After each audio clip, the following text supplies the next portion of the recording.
ठीक है। अध्याय है अपना, देखो कक्षा 10 और विषय गणित, आरबीसी बोर्ड का जो है, और अध्याय 4।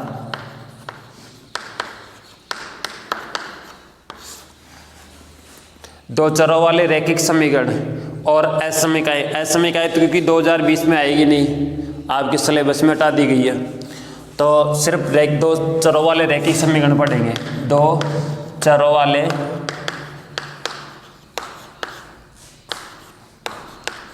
रैखिक समीकरण युग्म 6 नंबर का प्रश्न इसमें से आएगा पूरा। कितने नंबर का आएगा? 6 नंबर का, 6 अंक का इसमें से प्रश्न आता ही है। और इसमें से आता है मेन एक ग्राफ, ठीक है, और 1 अंक का एक और क्वेश्चन आता है। ऐसे करके 7 अंक के क्वेश्चन इसमें से पूछे जाते हैं। ये जो चैप्टर है 7 अंक का है, 6 और 1 7 का। 6 नंबर का एक पूरा ग्राफ आता है और एक प्रश्न का एक छोटा मोटा, 1 नंबर का एक छोटा मोटा प्रश्न आपको अलग से मिलेगा। तो इनको देखिए, समझे। सबसे पहले दो चरों वाले रैखिक समीकरण, यानी कि समीकरण होना चाहिए, रैखिक होना चाहिए, दो चर होने चाहिए बस। तो इसमें देखो a1x plus b1y plus c1 equal to 0 और a2x प्लस b2y और प्लस c2 इक्वल टू 0। ये पहला और ये दूसरा, ये पहला समीकरण है और ये दूसरा समीकरण है। तो युग्म का मतलब हो गया जोड़ा, समीकरणों का जोड़ा। एक समीकरण ये रहा, एक समीकरण ये रहा। युग्म का मतलब हो गया जोड़ा, और समीकरण का मतलब है कि बराबर का चिन्ह आना चाहिए। और रैखिक का मतलब है कि चर राशि के ऊपर अधिकतम घात 1 होनी चाहिए। यहाँ पे भी देखो अधिकतम घात 1 है, मतलब घात नहीं दिखती है तो वहाँ समझ लेना 1 है। जैसे मान लो यहाँ पे x के ऊपर घात नहीं दिख रही तो इसका मतलब है 1। एक घात को कभी भी लिख के दिखाने की आवश्यकता नहीं है। जहाँ पे घात नहीं लगी हुई है, या तो 0 घात होगी, x में मान लो 0 घात होगी तो उसका मतलब होता है 1। तो 0 घात होगी तो उसको लिख के दिखाया जाएगा, 2 घात होगी तो लिख के दिखाया जाएगा, 3 घात होगी तो लिख के दिखाया जाएगा, -3 होगी तो लिख के दिखाया जाएगा। और जितनी भी घात, 1 के अलावा जितनी भी घात होगी उसको लिख के दिखाया जाएगा। और कहीं भी किसी भी चर राशि के ऊपर अगर घात दिखाई नहीं दे रही है, इसका मतलब है कि उस पर 1 घात है। तो यहाँ से देखिए आगे, और 2 चर राशि होनी चाहिए। देखो 2 चर राशियाँ हैं, दोनों पे 1 घात है तो रैखिक हो गया, और दोनों में बराबर का चिन्ह है तो समीकरण हो गया, और दोनों में ये दो समीकरण है तो युग्म मतलब जोड़ा हो गया। जोड़ा का मतलब समझते हो ना, कोई भी 2 चीज़ें होनी चाहिए। जोड़ा मतलब 2 चीज़ होनी चाहिए। मेरे पास ये चौक देख रहे हो आप, ये चौक 1 है तो जोड़ा नहीं हुआ, अगर 2 चौक हो जाएगी तो चौकों का जोड़ा हो गया। ठीक है, कोई भी 2 चीज़ हो तो वो जोड़ा होगा, युग्म होगा। जोड़ा बोल दो चाहे युग्म बोल दो। तो 2 चरों वाले रैखिक समीकरण। अब जैसे मैं आपको दे दिया मैंने 3x प्लस का 2y और प्लस 5 बराबर 0, और 4x प्लस 3y प्लस 7 बराबर 0। ये 2 समीकरण हो गए, पहला समीकरण है और ये दूसरा समीकरण है। ठीक है, तो यहाँ से अगर मैं पूछूं मान निकालने के लिए कहूँगी a1 का मान बताओ। a1 का मतलब समझ गए कि पहले समीकरण में x का गुणांक, a1 का मतलब हो गया पहले समीकरण में x का गुणांक। तो यह पहला समीकरण ये रहा, x का गुणांक कितना है? 3। ठीक है, b1 का मान निकालने की बात कहें तो क्या हो जाएगा? पहले समीकरण में 1 मतलब पहले समीकरण में, और b का मतलब y का गुणांक। तो पहले समीकरण में y का गुणांक कितना हो गया? 2। और c1 की बात करें तो पहले समीकरण में अचर राशि, पहले समीकरण में अचर राशि, तो ये कितनी है? 5। इस तरीके से देखो a2 का मतलब हो गया दूसरे समीकरण में, a2 का मतलब दूसरे समीकरण में x का गुणांक कितना है? 4। ऐसे ही तीसरे b2 का मतलब हो गया दूसरे समीकरण में y का गुणांक 3, और c2 का मतलब हो गया कि दूसरे समीकरण में अचर राशि 7। इस तरह से अपन a1 b1 c1 और a2 b2 c2 का मान निकाल सकते हैं। और अब देखो मान लो आपको समीकरण इस तरह से मैं दे करके यूँ दे दिया है कि x + 3y = 5 और 4x + y = 6, ये दे दिया आपको समीकरण। तो ये पहले तो ये व्यापक रूप में होनी चाहिए। सबसे पहला काम क्या होना चाहिए? व्यापक रूप में होना चाहिए। और व्यापक रूप का मतलब समझ में आया कि इस रूप में मतलब a1x होना चाहिए + b1 होना चाहिए, और यहाँ अचर होना चाहिए, बराबर का चिन्ह होना चाहिए, 0 होना चाहिए, बराबर के चिन्ह के आगे 0 होना चाहिए। तो ये बराबर के चिन्ह के आगे 0 नहीं है। इधर देखो ये c1 का पद नहीं है, c1 का मान भी तो नहीं है, तो ये 5 को पहले इधर ले आओ, तो ये हो जाएगा x + 3y और -5 = 0। पहला समीकरण व्यापक रूप में आ गया। इसके साथ ही दूसरा समीकरण 4x + y और -6 = 0, ये व्यापक रूप में आ गया। ठीक है, ये व्यापक रूप में आ गया। तो अब यहाँ से समझो इसको, a1 का मान कितना हो जाएगा? 1, क्योंकि x के आगे कुछ भी नहीं है, तो a1 का मतलब हो गया पहले समीकरण का पहला पद, वो पहले समीकरण में x का गुणांक, तो x का गुणांक यहाँ कुछ भी नहीं है, तो कुछ भी नहीं है तो 1। b1 का मतलब हो गया 3, पहले समीकरण में y का गुणांक, और c1 का कितना हो गया? -5। ऐसे ही देखो a2 दूसरे में कितना हो गया? 4, और b2 कितना हो गया? 1 y का गुणांक, और c2 कितना हो जाएगा? -6। यहाँ से अगर डायरेक्ट आप +5 लिख दोगे c1 का मान तो गलत हो जाएगा। यहाँ से आप डायरेक्ट +6 लिख दोगे c2 का मान तो गलत हो जाएगा। पहले आप लोग इनको व्यापक रूप में लिखो और उसके बाद में abc का मान निकालो। ठीक है, व्यापक रूप में लिखो और abc का मान निकालो। अब इसके बाद में है आपको a1 b1 c1 और a2 b2 c2 का मान निकालना आ गया। उसके बाद जो पढ़ेंगे अपन, देखो दो रैखिक समीकरण, ये कौन से समीकरण है? रैखिक समीकरण। इनका जब आप ग्राफ बनाते हो तो इसमें देखो मैं आपको बता देता हूँ। जिससे मान लो आपको एक समीकरण तो ये दिया मैंने, इससे जब भी आप ग्राफ बनाओगे कोई ना कोई एक लाइन बनेगी। इसमें क्या बनेगी? एक लाइन। रैखिक समीकरण है तो इसका ग्राफ जब बनाते हैं तो एक सीधी लाइन बनती है। रैखिक समीकरण का क्या बनता है? ग्राफ के अंदर एक सीधी लाइन बनती है। और दूसरे समीकरण से क्या बनेगी? उससे भी एक सीधी लाइन बनेगी। क्या बनेगी? सीधी लाइन। पहले वाले समीकरण से एक स्ट्रेट लाइन बनेगी, सीधी लाइन, और एक इससे भी बनेगी, सरल रेखा बनेगी, इससे भी और इससे भी। दो सरल रेखाएं बनेगी। एक ही ग्राफ में आपको 2 सरल रेखाएं बनानी है दोनों समीकरणों से। अब वो दोनों समीकरणों से 2 सरल रेखाएं बनेगी तो वो हो सकती है दोनों सरल रेखाएं देखो एक दूसरे को कहीं ना कहीं काट दे, प्रतिच्छेद करे। पहले समीकरण से सरल रेखा ये आई, दूसरे से ये आई। या हो सकता है दोनों एक दूसरे के समांतर हो, है ना। या फिर हो सकता है कि पहले यहाँ बन गई और दूसरी इसके ऊपर ही बन गई, एक दूसरे के संपाती हो। संपाती मतलब जैसे पहली रेखा बनी, वो समीकरणों पे डिपेंड करता है।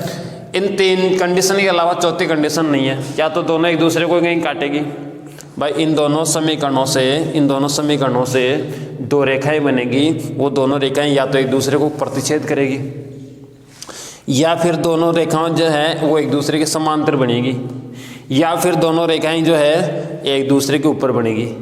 तो ये तो प्रतिच्छेदी रेखाएं हो गई, ये समांतर रेखाएं हो गई, ये संपाती रेखाएं हो गई। ये अपने को कब पता चले? जब अपन ग्राफ बनाए तभी पता चले। भाई इन दोनों समीकरणों से 2 रेखाएं ग्राफ में बनाए तभी तो पता चलेगा ना कि रेखाएं प्रतिच्छेदी बनी है या फिर समांतर है या फिर संपाती है। लेकिन मेरे पास एक ऐसा तरीका है, उससे अपन बिना ग्राफ बनाए पता कर सकते हैं कि इन दोनों ग्राफ जो समीकरण है, इन दोनों समीकरणों से जो रेखाएं बनेगी वो समांतर होगी या फिर परसंपाती होगी या प्रतिच्छेदी होगी। ये ग्राफ बनाने से पहले अपन पता कर सकते हैं। ग्राफ बनाने के बाद तो पता चल ही जाएगा कि ये समांतर होगी, संपाती होगी या फिर प्रतिच्छेदी होगी। लेकिन ग्राफ बनाने से पहले अपन पता कर सकते हैं, और वो तरीका मैं आपको बताने जा रहा हूँ, उसमें ध्यान दें। पहले एक बार इसको इरेज कर देता हूँ।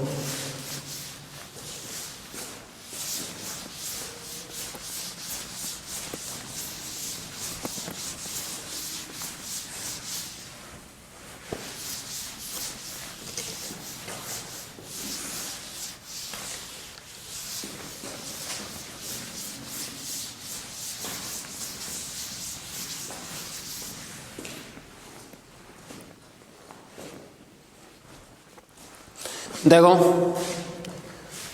दो चरों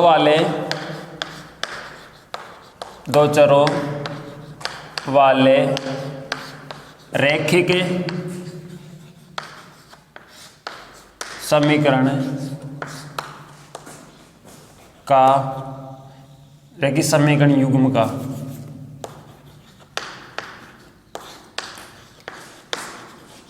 व्यापक रूप वो है a1x plus b1y plus c1 is equal to 0 और यह है a2x plus b2y plus c2 is equal to 0। ये पहला समीकरण है और ये दूसरा समीकरण है, दो समीकरण है। तो यहाँ से अपन a1 b1 और c1 a2 b2 और c2 का मान निकाल लेंगे। निकालना मैंने जस्ट पहले बता दिया है, ठीक है। उसके बाद शर्तों पे डिपेंड करता है। इधर मैं लिखूंगा शर्त, इधर क्रमांक संख्या 1। अगर मान लो a1 का मान और a2 का मान आपने निकाल लिया है, a1 में a2 का भाग दिया और b1 में b2 का भाग दिया। अगर दोनों अनुपात भाई a1 बटा a2 और b1 बटा b2 अगर दोनों का जो अनुपात है वो अगर बराबर नहीं आया तो उस कंडीशन में देखो हल जो है वो कैसा होगा, संगत कैसा होगा। और हल संख्या कितनी होगी, हल संख्या अद्वितीय होगी, अद्वितीय, ठीक है। और रेखाएं कैसी होंगी, रेखाएं होंगी प्रतिच्छेदी, प्रतिच्छेदी,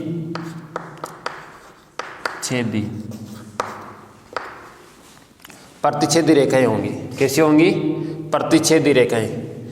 समझ गए, मतलब इस टाइप से रेखाएं ऐसी होंगी।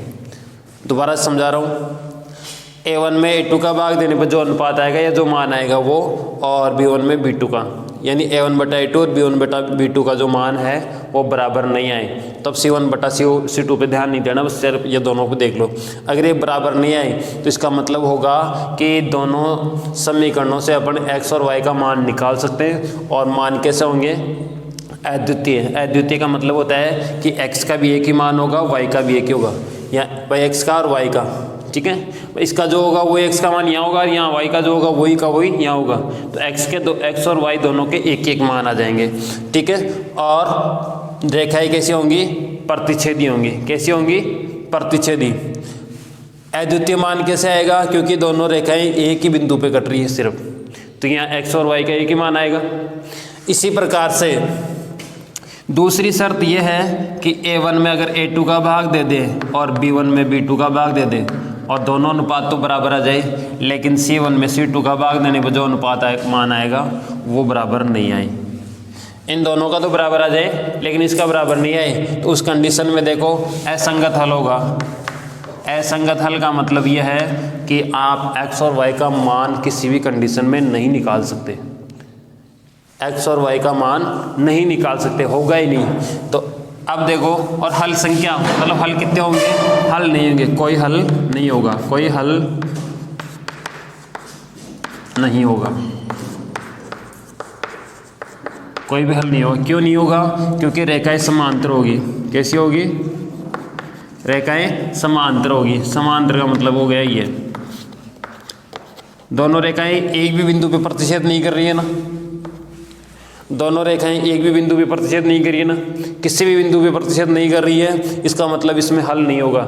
यानी कि हल वही होता है जिस बिंदु पे दोनों रेखाएं प्रतिच्छेद करती है, ठीक है, तो वो इनका हल होता है। लेकिन यहाँ पे देखो रेखाएं समांतर है तो इसमें दोनों रेखाओं का कोई भी बिंदु विनिष्ट नहीं है, ठीक है, इसलिए ये रेखाएं इसमें कोई हल नहीं होगा। और तीसरा यह है कि a1 बटा a2 और b1 बटा b2 और c1 बटा c2 इन दोनों तीनों का मान बराबर हो, तीनों का मान कैसा हो, बराबर हो, तब हल कैसा होगा, संगत। संगत का मतलब है कि x और y का मान होगा, लेकिन कितने होंगे, अनंत हल होंगे। कितने होंगे, अनंत हल। क्यों होंगे,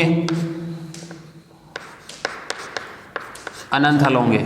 क्यों होंगे, क्योंकि रेखाएं कैसी होगी, समपाती, रेखाएं कैसी होंगी?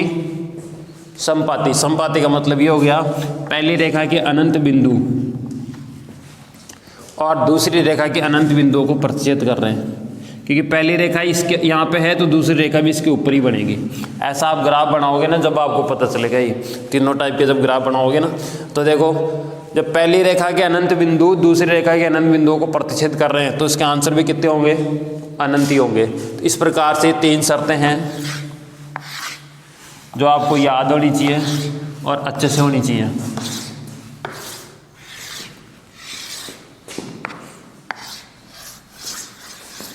ये लिख लो और उसके बाद में इसके नेक्स्ट वीडियो में आपको ग्राफ कैसे बनाया जाता है, कैसे हल किया जाता है, वो आपको बताया जाएगा। तो कंटिन्यू बने रहने के लिए आपको बताइए, लगातार सब्सक्राइब बढ़ाते रहिए। धन्यवाद।